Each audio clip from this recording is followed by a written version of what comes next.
কারণ বাংলার মানুষ চাই। আপনারা যারা আমাদের কথা শুনতে পাচ্ছেন, আমরা সকলেই জানি আমার আপনার ভোটে সরকার নির্বাচিত হয়। এই সরকারের কাজ থাকে আমি আপনি কেমন থাকবো, গোটা বাংলার মানুষ কেমন থাকবে সেটা দেখার দায়িত্ব থাকে সরকারের। কিন্তু আজকে আমরা দেখতে পাচ্ছি গোটা বাংলার মানুষ ভালো নেই, গোটা বাংলার নারীরা ভালো নেই, গোটা বাংলার আমার মা বোনেরা ভালো নেই।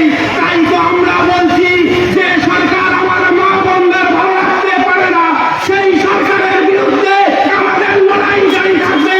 তাই তো আমরা বলছি দাবি এক দফা এক, দাবি এক দফা এক, দাবি এক দফা এক। আমরা বলছি দাবি এক দফা এক। মমতা বন্দ্যোপাধ্যায়ের পদত্যাগ। গোটা বাংলার মানুষ যখন এ কথা বলছে তখন আমরা দেখতে পাচ্ছি আমার বাংলার মুখ্যমন্ত্রী মাননীয় মমতা ব্যানার্জি তিনিও বলছে হ্যাঁ ধর্ষণকারীর ফাঁসি চাই।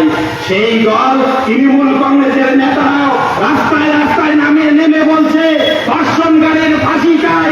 আমরা তৃণমূল কংগ্রেসের বন্ধুদের জিজ্ঞাসা করতে চাই যে মাননীয় মমতা ব্যানার্জি আমার রাজ্যের পুলিশ মন্ত্রী, আমার রাজ্যের স্বাস্থ্যমন্ত্রী, আমার রাজ্যের স্বাস্থ্যমন্ত্রী থাকাকালীন যখন আরজি করে 9 তারিখের ঘটনা ঘটে যায়, আরজি করে ডাক্তার পড়ুয়া ছাত্রীকে ধর্ষণ করে খুন করলো, তখন মমতা ব্যানার্জি জানলো না। যখন গোটা বাংলার মানুষ রাস্তায় নামলো, তখন মমতা ব্যানার্জির হুঁশ ফিরল। যখন গোটা বাংলার মানুষ মমতা ব্যানার্জিকে চিন্তাকারী করা শুরু করলো, তখন মমতা ব্যানার্জিও রাস্তায় নেমে বলছে ধর্ষণকারীর ফাঁসি চাই। অপরদিকে আমরা দেখছি আমাদের রাজ্যের বিরোধী দল, এই খাতায় কলমে থাকা বিরোধী দল বিজেপি, তারাও বলছে ধর্ষণকারীর ফাঁসি চাই। আমার পূর্ববর্তী বক্তারা অনেক কথা বলেছে, আমি বলতে চাই বন্ধু, বিজেপির বন্ধুরা যদি আমার কথা শুনতে পারেন, আমরা বিজেপির বন্ধুদের জিজ্ঞাসা করতে চাই গোটা রাজ্যে আপনাদের এমএলএ আছে, আপনাদের এমপি আছে, আপনাদের দলের বিরোধী দলনেতা আছে। এই বিরোধী দলনেতা মাঝে মাঝে টিভির পর্দায় এসে বড় বড় কথা বলে, অমুক ফাইল খুলছি, অমুক তারিখ বাংলায় দুর্ঘটনা ঘটছে, অমুক তারিখ অমুক বাংলার নেতা জেলে যাবে, অমুক তারিখে সরকার থাকবে না। আমরা বলতে চাই আপনার এমএলএ এমপি থাকা সত্ত্বেও, আপনি বিরোধী দলনেতা থাকা সত্ত্বেও কেন আর্জিকরের ঘটনা সম্পর্কে আপনি 9 তারিখ রাস্তায় নামলেন না? যখন দেখলেন আমার দলের আমার সংগঠনের নেত্রী নেতারা যখন রাস্তায় নেমে সেই আর্জিকরের ঘটনার মৃতদেহ ছাত্রীকে যখন মৃতদেহ লাশটাকে যখন আটকিয়ে বলল যে এই ঘটনা কোনো নিছক ঘটনা নয়, এই ঘটনা আত্মহত্যা হতে পারে না, এই ঘটনাকে ধর্ষণ করে খুন করা হয়েছে। আমার নেতারা যখন রাস্তায় আটকানোর পর আমরা দেখতে পারলাম যখন আবার ময়না তদন্ত হলো, সেই ময়না তদন্তের যখন রিপোর্ট আসলো যে আর্জিকরের ওই ডাক্তারি পড়ুয়াকে ধর্ষণ করে খুন করা হলো, তারপর আমরা দেখলাম 9 তারিখ, 10 তারিখ, 11 তারিখ, 12 তারিখ গোটা বাংলা যখন উত্তাল হলো,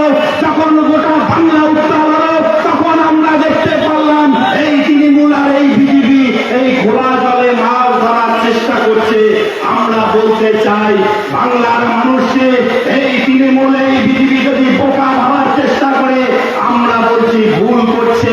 কারণ বাংলার মানুষ দেখিয়ে দিয়েছিল স্বাধীনতা আন্দোলনের ইতিহাস। সেই স্বাধীনতা আন্দোলন যখন আমরা দেখতে পেরেছি আমাদের দেশ ইংরেজদের কাছে 193 বছর পরাধীন, যখন ইংরেজদের বিরুদ্ধে লড়াই সংগ্রাম করা হয়েছিল, সেই সময় আমরা দেখেছিলাম এই বাংলার নেতারা, এই বাংলার সেই সময়ের নেতারা ইংরেজদের বিরুদ্ধে প্রথম রুখে দাঁড়িয়েছিল।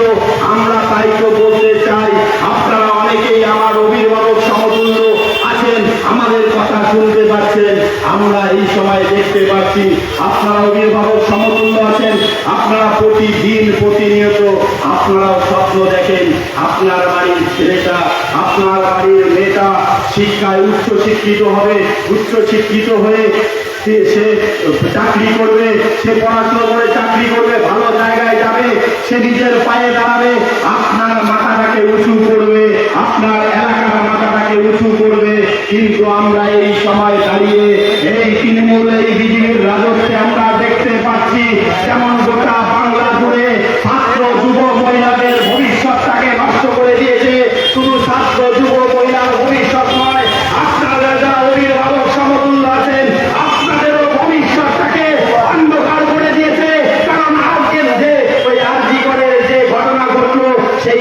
তোমার মা বাবাও তিনিও স্বপ্ন দেখেছিলেন তার মেয়ে ডাক্তার হবে, তার মেয়ে নিজের পায়ে দাঁড়াবে, তাদের মাথাটাকে উজ্জ্বল করবে, তাদের মাথাটা উঁচু করবে।